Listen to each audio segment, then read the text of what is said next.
Hey, take off, eh? Got my Canadian hat on here. My name is Beckwith, Paul Beckwith, and what I want to talk about are two very important papers. Both of them are 40-odd pages long, but I'm just going to talk about the highlights. And these two papers are on tipping points in the ocean and atmosphere system, is the first paper. And then the second one is on the question, can we deploy solar radiation management?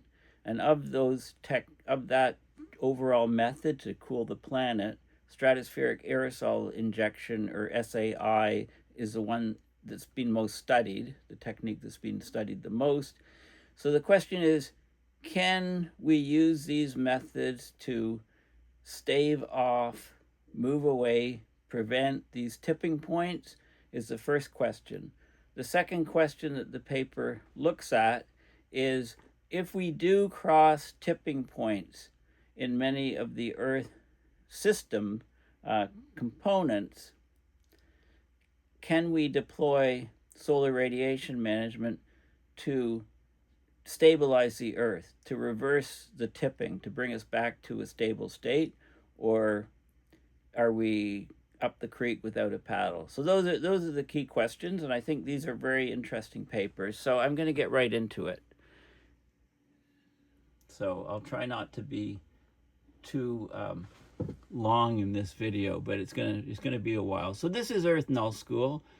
You can see these are the ocean currents around Antarctica. Like if you forget which way they go, etc., you can zoom in and have a look, have a look and see what's going on. So we're seeing basically a movement. If we're looking at Antarctica from below the Earth, it's basically clockwise ocean currents.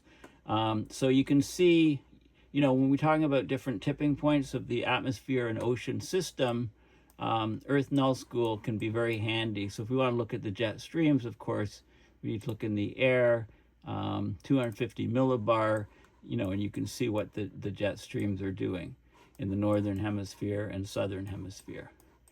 Okay, these very broken, fractured ways, and you can see the directions, etc.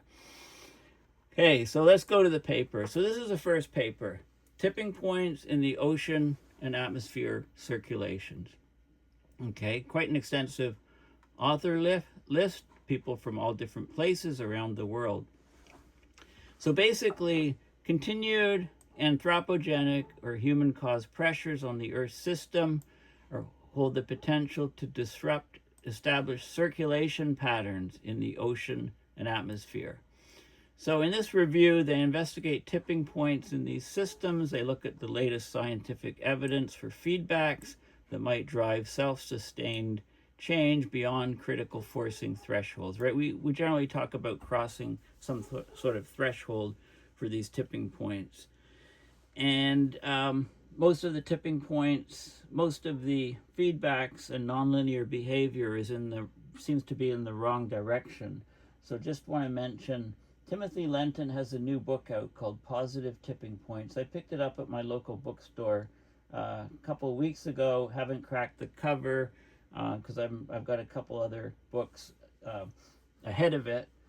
There's also a book called Clearing the Air by Hannah Ritchie, a new book, and an older book called Goliath's Curse about existential collapse of society in history, and how today is looking an awful lot like like things history might be repeating. Okay, so getting back to these the negative tipping points, tipping points which accelerate climate change.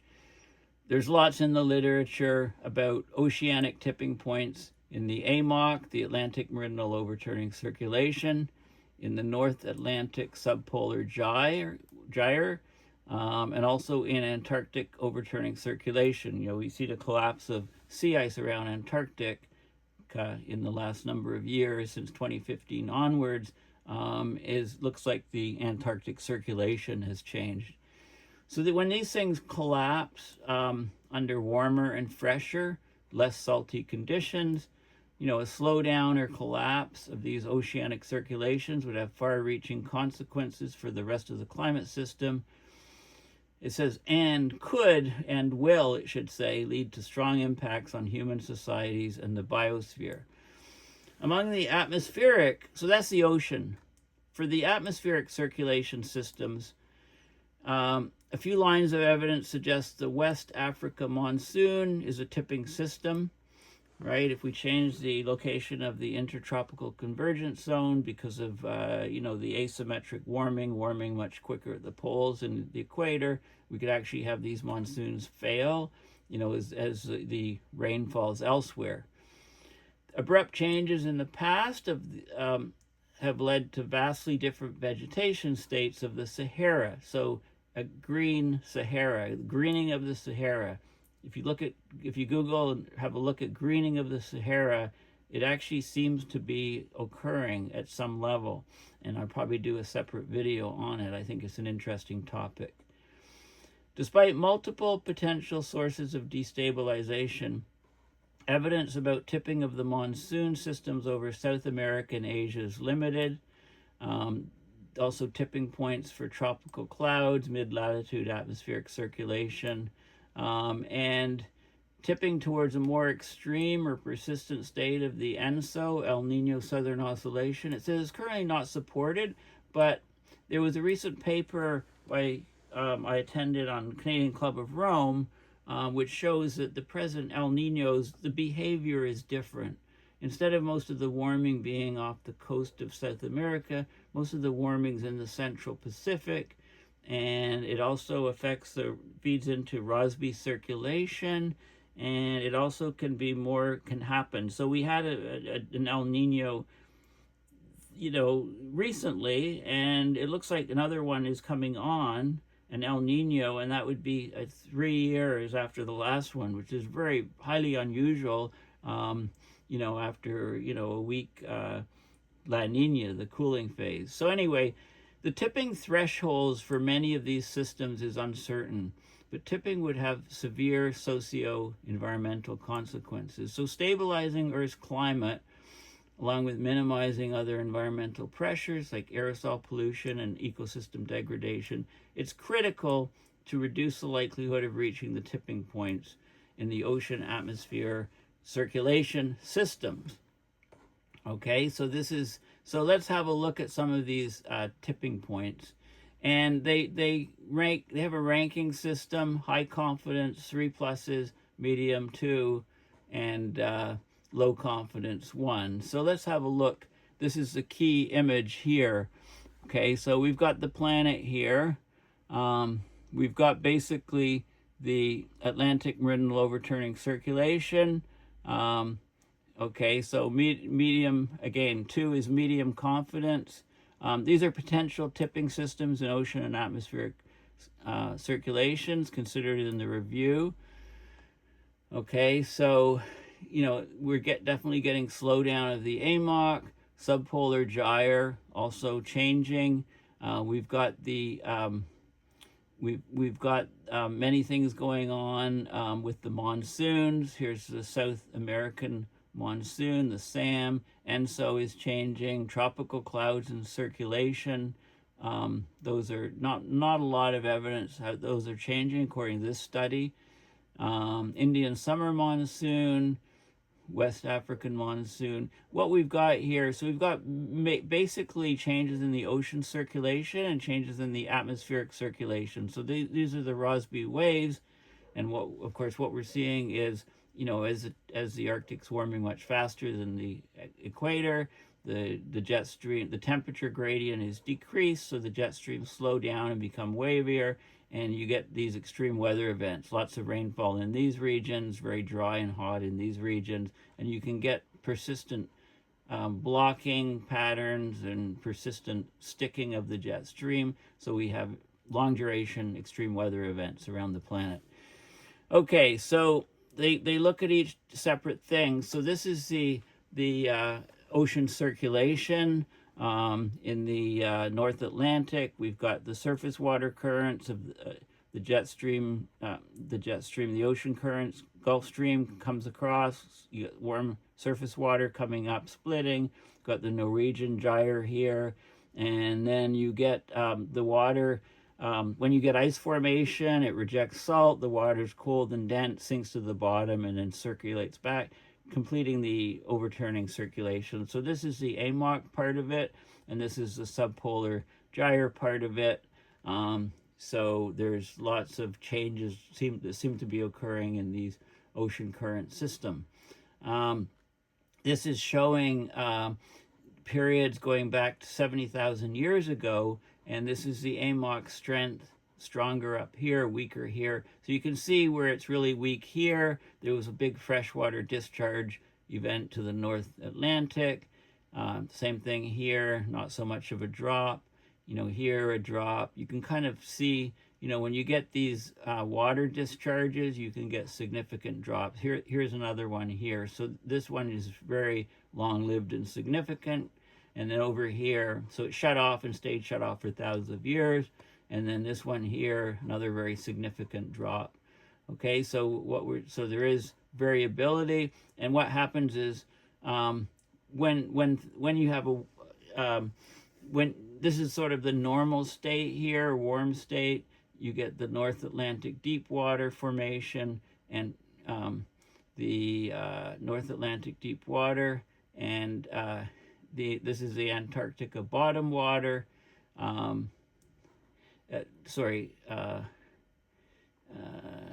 Antarctic bottom water.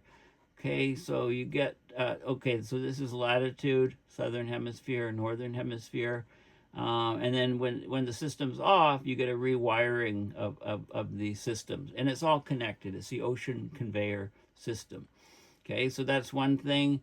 This is the overturning strength in sphere drop. A sphere drop is 1 million cubic meters of water. That's a volume flow rate. It's a cross-sectional area of a meter by a meter, moving a meter per second. That's meter cube per second. Sphere drop, talking about 1 million or 10 to the 6 meters cubed per second for the definition of sphere drop. And you can see that the currents have been decreasing, are projected to decrease over time with increasing CO2, and there's kind of a hysteresis loop. So if we go up to this state and then lower off CO2, we don't come back up this curve. We can be in a totally different state with the hysteresis loop. I'll just keep going down. This is showing the maximum ocean mixing depth. So what you can see is, you know, how deep down does the water go? So where the ice is forming, you can get a descent quite deep of the water from the surface mixing down to lower. And then, of course, as the AMOC slows down and you get less water descending, and then the ocean conveyor slows down, basically. This is showing mixed layer depth in winter. This is deeper water here. This is 500 meters, 400 meters, and so on. So deeper in these regions. How it could be expected to change is you know, the mixed layer could be significantly, and this is a different scale here. Okay, so the change in the layer with depth, you can get a shallowing here. You don't get as much mixing. Sea surface temperature change by summer, very, very warm water here, and precipitation changes. So you get more precipitation in these regions and a drying in those regions. So lots of different things happening with the ocean currents. In the Southern Ocean around Antarctica, you've got the surface water coming here. You've got deep water circulating around this way, and then you've got bottom water, the deepest water here, and these are areas where you get the Antarctica bottom water formation, where the water descends, sea ice forms, rejecting salt, the water is cold and heavy in salt, descends to the seafloor, recharging the circulation in the southern hemisphere. And this is showing latitude, the surface water around Antarctica, the deep water, and the bottom water being recharged. So the ocean currents are shifting. The monsoon systems, this is the South American monsoon, the West African monsoon, the Indian summer monsoon, and East Asian summer monsoons, and the this is the precipitation difference from June, July, August, when the monsoon is on, to December, January, February. And anyway, you can see, you know, a lot, the intertropical convergence zone, that band of near equatorial storms and so on, deposits a lot of water for these monsoons. And if it shifts location, it affects all of the monsoons, basically. So this is a, you know, massive tipping point. And if it moves over the Sahara, you can get more water and rainfall, and therefore a greening of the Sahara. Okay, I'm just going to shift down. The El Nino, La Nina. This is the strong El Nino in 2015. Most of the warming notices in the Central Pacific. And then the La Nina here, the warm water is stuck over here. To this side, it's cooler over on towards South America. So this is the region where you measure the water temperature, as is shown here, the sea surface temperature anomaly. So very warm, you know, this is 3 degrees Celsius, very, very warm water. Extreme El Ninos here, fairly powerful one most recently. And then 3 years later, it looks like we might get another strong one. And these are the La Ninas. So the character is definitely changing. And the best way is if you Google Canadian Club of Rome, Ottawa, and look at the talks. Just a couple of weeks ago, there was a great talk on the ENSO behavior change from an expert. This is showing changes in extreme El Nino events in the climate models. So here's all the, 5 different climate models. They're predicting big changes in so more and more extreme El Nino events. And then we can look at this. This is this is atmospheric changes. So this would be normal jet stream, small undulations, Rossby waves. And because we're getting huge Arctic warming amplification, right? The Arctic's warming, most people say 4 times faster than the rest of the equatorial regions. But if you go up to higher latitudes, it's more like 5 to 7 times warmer. So it's lowering the temperature gradient to the equator. So these small undulations become large undulations. The jet stream slows down and becomes wavier due to the physics of the whole rotating air mass on the planet. And then here you get extreme weather events of torrential rains leading to flooding, very dry, and heat waves, and so on. And these things can get stuck in place. Meteorologists call it a blocking sort of situation. So these are changes in the atmospheric circulations. And they have tables here evaluating all of the different stuff. But it's sort of these are open source papers, so have a look. I'm not going to go into all those details. So basically those are the key things. Those are the key tipping points in the circulation of the ocean and atmosphere. So you can if you get a tipping in the ocean, that can carry to a tipping in the atmosphere, vice versa. And these have global implications because they're global circulation patterns. Okay, so can we do anything? Can we can we pull away from these tipping points, right? Many of them are just dependent on global temperature, using solar radiation management or solar radiation modification to pull away from these Earth system tipping elements. That's the first question. The second question is, if we cross tipping elements, can we pull back by solar radiation management? Okay, so the avoidance of hitting tipping points has been invoked as a significant benefit of solar radiation modification, SRM techniques. But the physical science underpinning this has thus far not been comprehensively assessed. So they do that in this paper. It is a review paper. So they look at all the available evidence for the interaction of SRM with a number of Earth system tipping elements in the cryosphere, the oceans, the atmosphere, and the biosphere. They particularly focus on stratospheric aerosol injection, or SAI, as the method of choice for SRM because there's more information on that. Okay, but there's other techniques as well. So they assess whether SRM could halt or reverse tipping.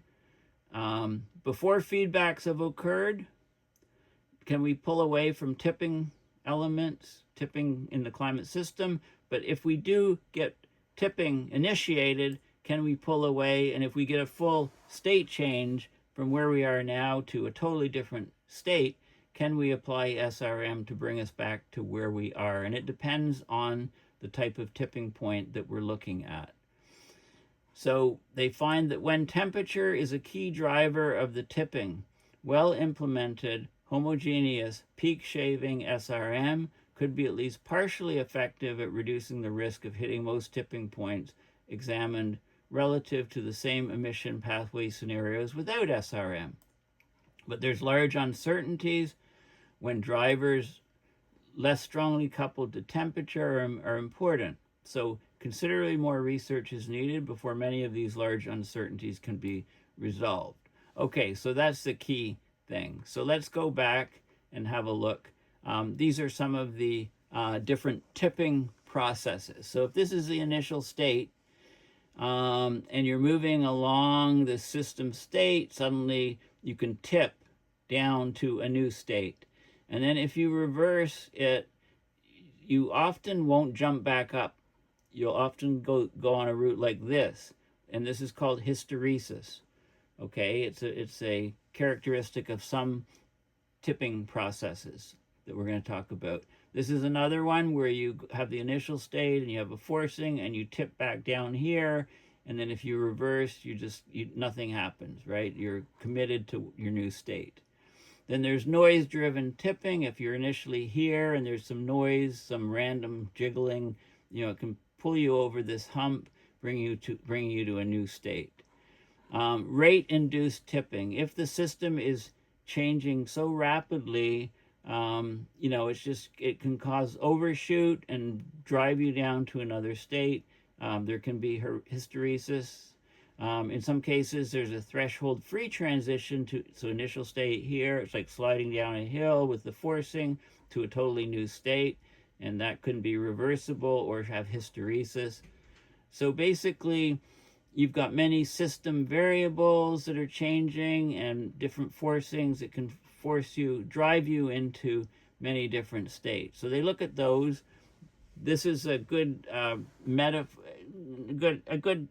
a schematic of tipping. If we've got the original state, ball at the bottom of a hill, nice and stable, small nudges, push it this way, goes up the hill, comes back down, push it this way, goes up.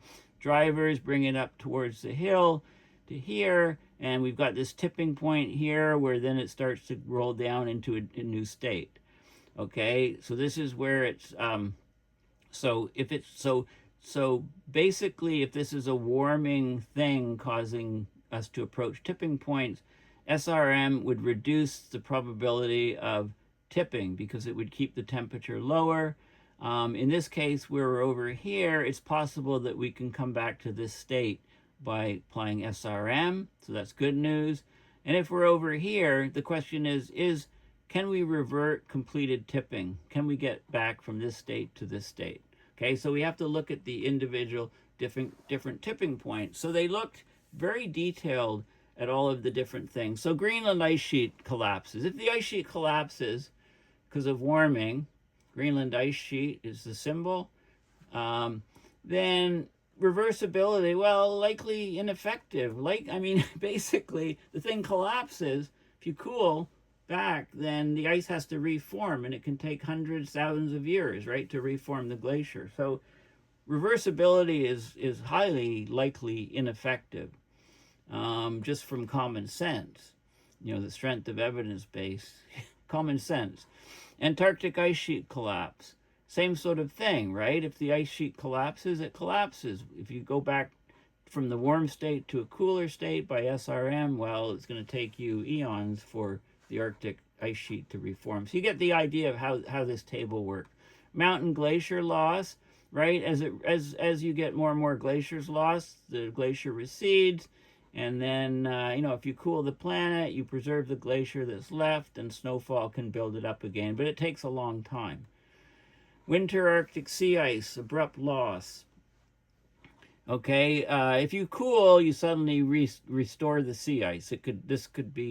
This is very likely effective, and it's an intermediate type of knowledge on the evidence base. But it makes sense. If you cooled the Arctic, the water would cool.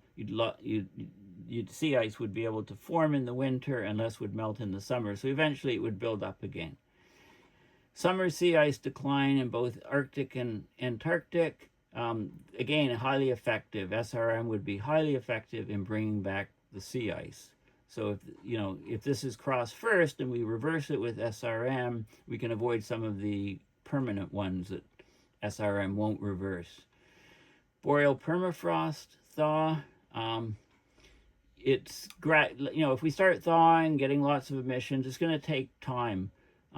It's going to take time to freeze the ground again because of the thermal capacity of things. A marine methane hydrate loss at continental shelf. If we cross the threshold and get large-scale methane release, well, we can cool the planet, but we have to then compensate for all the additional methane in the atmosphere as well. AMOC collapse, uncertain but partially effective. If we see it starting to really slow down quickly, an SRM program to cool the planet could be partially effective to get those ocean currents going again. Subpolar gyre connected to the AMOC, uncertain but partially effective. Antarctica bottom water collapse, unknown. Marine stratocumulus cloud collapses, partially effective. Amazon rainforest dieback, well, we're not sure. I mean, if the Amazon rainforest is dying back, we cool, at least we can maybe slow it down, the dieback. But again, it takes time for, if the rainforest dies back, it's replaced by grasslands and maybe savanna, and it will take time for the trees to reestablish. We need the rainfall to do that. Tropical shallow sea, tropical coral reef loss. Again, if we can save some of the reef and let it reestablish, again, there's a long time frame. I mean, the SRM is very rapid, but the effects could be long, basically. The system biodiversity loss in the, alpine regions, Himalaya to Sundarbans system biodiversity. Again, it takes time. Northern boreal forest dieback, effective over century timescales. Right? If we could, with the cooling, perhaps we could get more rainfall and less die-off of drying up of the forest, leaving it exposed to wildfires. Okay, so this is showing now. So the little symbols here for each of these things is located here, and basically, this is the effect of SRM on these Earth system tipping elements, according to this paper. So no compensation for some things, but many of them there's partial compensation, 25 to 75%. There's effective compensation, 75 to 125%, right? Overcompensation for some of them. Okay, so and then unknown effects. And you've got all the different tipping elements. So you can just, take a broad view. I mean, the filled-in circles is good, right? And the semicircles is also reasonable. So most things you can, the SRM would really help us to deal with many of these tipping points, is the bottom line from this. And then they go into the details of all the different things again. I'm not going to... this is open source, links in the description. There's an image here I want to show you. This image this is a schematic of the, so we've got Antarctica here, we've got Greenland here, North Pole, South Pole, we've got the ice caps, and we've got the deep water, the surface currents, subpolar gyre, mixing with deeper water, North Atlantic deep water coming this way, Antarctic bottom water coming this way. And you can see how the solar radiation management, helps in a lot of different cases. So again, the full circles, it helps a lot. And the half circles, it helps a bit less, and it doesn't do much for the open circles. But it changes things to try to restore the climate system back to where we were before. And basically, this is heavily referenced. We'll just go down to some of the conclusions, because a lot of times I can't, for these really, this is 83 odd pages of these two papers. I could do a video for hours and hours, but probably not going to lose a lot of people. So basically, the bottom line, our preliminary assessment suggests that well-implemented solar radiation management may have an overall beneficial effect on many Earth system tipping elements, but there's still uncertainties that are large. Whilst tipping concerns are important and ought to be a part of any assessment of the benefits and risks of SRM, such an assessment must be holistic and consider tipping concerns alongside other climatic, environmental, social, and political factors. Okay, so basically, the bottom line is, when the climate really starts to break and we're crossing all of these major tipping points, we don't really have any choice but to deploy SRM to try to preserve a livable planet. I think that's the conclusions, whether you like it or not. And I just want to talk briefly about my three-legged bar stool. Leg 1, /fossil fuel emissions, not happening.